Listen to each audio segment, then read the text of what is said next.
10 नवंबर को दिल्ली के लाल किला ब्लास्ट को हुए 40 दिन का वक्त अब बीत चुका है, लेकिन इस धमाके के बाद तो आतंक के तार और साजिशें सामने जो आ रही हैं वो वाकई में डराने वाली हैं। इन धमाकों की जांच में जो नया आतंकी एनआईए की गिरफ्त में आया है वो कार ब्लास्ट करने वाले फिदाइन उमर की तरह ही खुद को ब्लास्ट करने वाली कसम खाकर बैठा था। इन खुलासों से ये साफ हो जाता है कि प्लानिंग बड़ी नहीं बेहद बड़ी थी।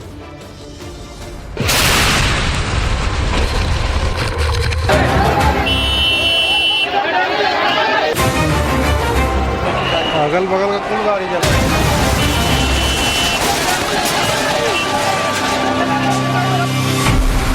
दस नवंबर को हुए दिल्ली धमाके को आज 40 दिन का वक्त हो गया। बड़ा ही खौफनाक था वो मंजर। ट्रैफिक सिग्नल पर खड़ी सफेद रंग की हुंडई i20 कार रेंगती हुई आगे बढ़ रही थी और अचानक वो कार तेज धमाके के साथ ब्लास्ट हो जाती है। ब्लास्ट के बाद जो हुआ वो बहुत से लोगों ने खुली आंखों से देखा, दिल्ली, देश और पूरी दुनिया ने देखा। 40 दिन बाद उस धमाके से जुड़ा 9वां आतंकी गिरफ्तार हो गया है। गिरफ्तार हुए इस 9वें आतंकी का नाम यासिर अहमद डार है। लेकिन इस 9वें आतंकी की गिरफ्तारी उमर उन नबी की याद दिला रही है। फिदाइन उमर उन नबी हमले में 11 बेगुनाहों की जान लेने वाला उमर उन नबी। जब जब नाम आता है तो इसकी बेरहम शक्ल जहन में कौंधने लगती है। सवाल आने लगते हैं कि आखिर ये किस मिट्टी का बना।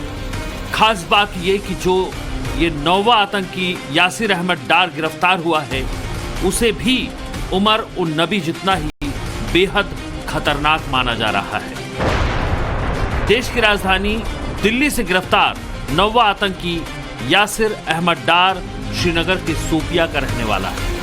यासिर अहमद डार भी उमर उन नबी जैसा ही था, उमर के जैसी ही सोच रखने वाला था। दिल्ली ब्लास्ट की साजिश में ये एक्टिव भूमिका निभा रहा था। आतंकी यासिर अहमद डार के बारे में खुलासा हुआ है कि वो लाल किला कार धमाके में मारे गए आतंकी डॉक्टर उमर की तरह ही सुसाइड बम बनने की तैयारी कर रहा था और इसके लिए उसने पाकिस्तान में बैठे अपने आकाओं के सामने शपथ भी ली थी।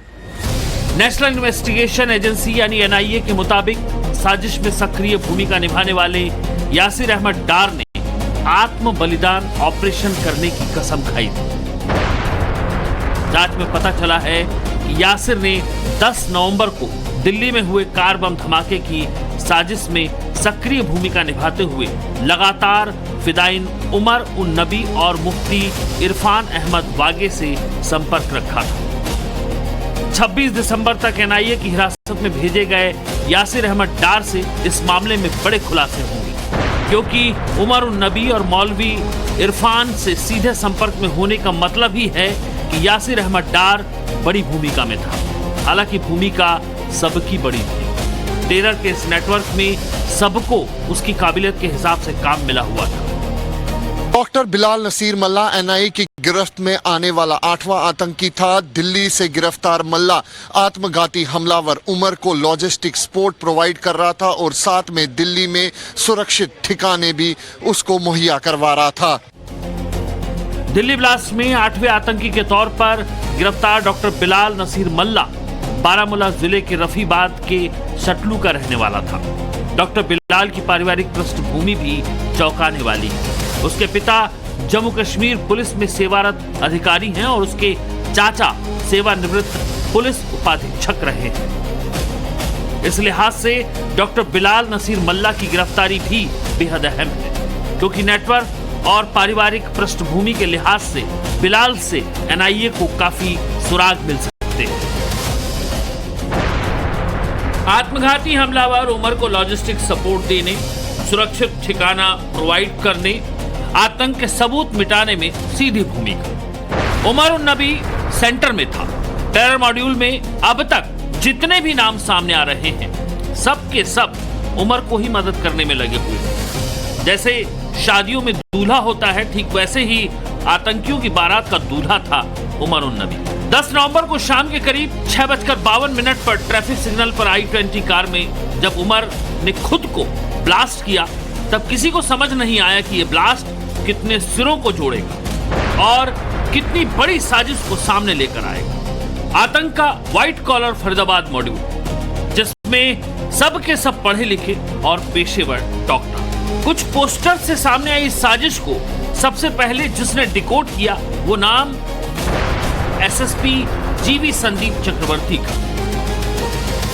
2019 से पहले यानी कि आर्टिकल 370 हटने से पहले जैश ए मोहम्मद जैसे आतंकी संगठन खूब पोस्टर्स लगाया करते थे, लेकिन जैसे ही स्पेशल स्टेटस के बाद सुरक्षा व्यवस्था सख्त हो गई, वैसे ही जैश की पोस्टरबाजी तकरीबन जम्मू कश्मीर से खत्म सी हो गई। लेकिन इसी साल अक्टूबर के महीने में श्रीनगर के नौगाम इलाके में एक बार फिर से जैश के पोस्टर्स दिखाई देने शुरू हो गए, जिसने सुरक्षा एजेंसीज को सोचने पर मजबूर कर दिया कि आखिरकार जो पोस्टरबाजी खत्म हो गई थी वो फिर से कैसे शुरू हो गई।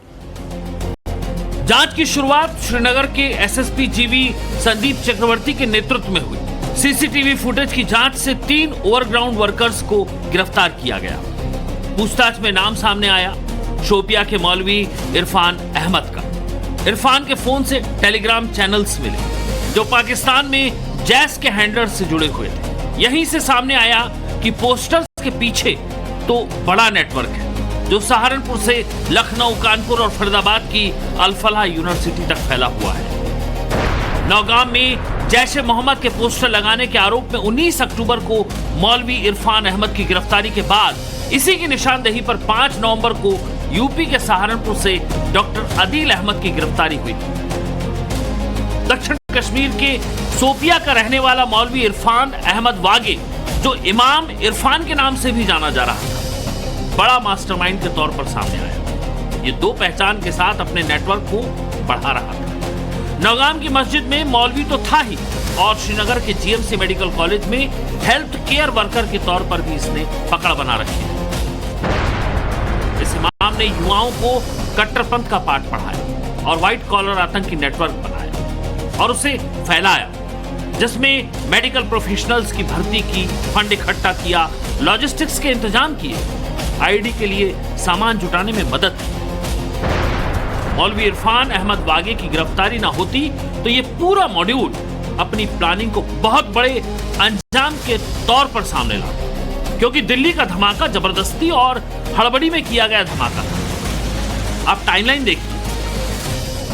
मौलाना के सुराग के बाद 3 आतंकी डॉक्टर मुजम्मिल शकील गनई, डॉक्टर अदील अहमद राथर और डॉक्टर शाहीन सईद रडार पर आते हैं। हजारों किलो विस्फोट पकड़ाता है और 10 तारीख को ब्लास्ट हो जाता है। उमर उन नबी का नाम सामने आता है। ब्रिटिश नागरिक रिचर्ड रीड, जो अलकायदा से जुड़ा था, उसने 22 दिसंबर 2001 को पेरिस से मियामी जा रही अमेरिकन एयरलाइंस की फ्लाइट में अपने जूतों में छिपाए विस्फोटक को डेटोनेट करने की कोशिश की थी। कोशिश नाकाम रही, लेकिन आतंकवाद के इतिहास में शू बॉम्ब का नाम तब सबसे पहले सामने आया था।